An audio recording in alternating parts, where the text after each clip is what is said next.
The Story of the Wreck, as told by Emma Bray David, December 1967. The old wreck down by the river has been a part of the scenery here at Higgins Beach so long that most folks just take it for granted. But there are some of us who can remember when it wasn't there and when it came. Way back in 1897, on August 11th, that was a bad night. Oh, it was foggy. It was so thick it looked as if the space between earth and sky was stuffed with gray-white cotton.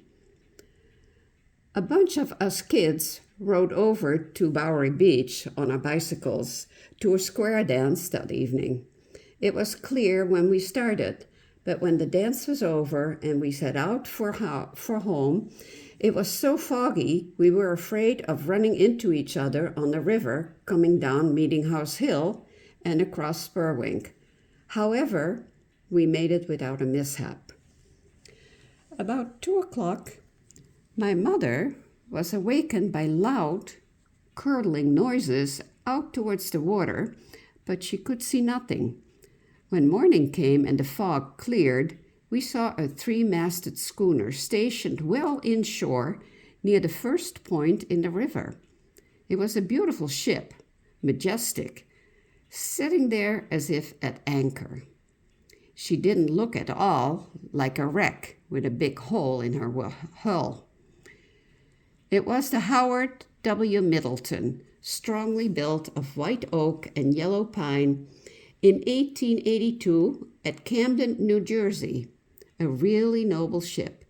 It had left Philadelphia on August 2nd with 894 tons of coal for Peter Nickerson and Company in Portland, Maine. Captain Shaw was trying to make Richmond Island Harbor inside the breakwater to lay over till morning. Instead, he ran onto that rock near the mouth of the Spurwink. On our geodetic map, that rock is charted singly as obstruction, and it is only about 28 feet deep there. If you stand at the foot of Champion Street at a very low tide, you may see the top of the rock beneath a breaker. You can always see a breaker there a couple of hours before and after dead low water. Well, there was lots of excitement. The crew came ashore and talked with the residents. Tugs from Portland Harbor plied the waters for days, taking off coal. She had soft coal in her lower hold and hard coal between decks. On August 12th, she was declared a total loss and was placed in the hands of the underwriters.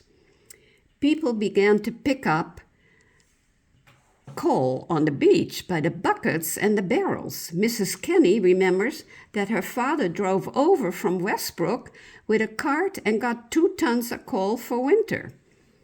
People were eager for souvenirs, of course, and many of us remember when some big boys stole the ship's bell.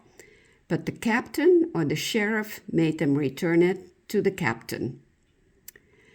There she stayed on the rocks, pretty as a picture, although she was really broken in two, all the rest of August, and then there when we left in September, and she was left there in September. Sometime that following winter, a storm broke her up and washed her ashore where she now lies. There is a piece of it in the river, too, which can be seen at low tide. There are always changes around the old wreck. Years ago, there was quite a big swimming pool around the ocean end of it with water as deep as 8 feet near the boat. A 12-year-old boy was drowned there one summer. Some years, the ribs of the hull stand up head high above the beach, and perhaps the next year they will be buried in the sand.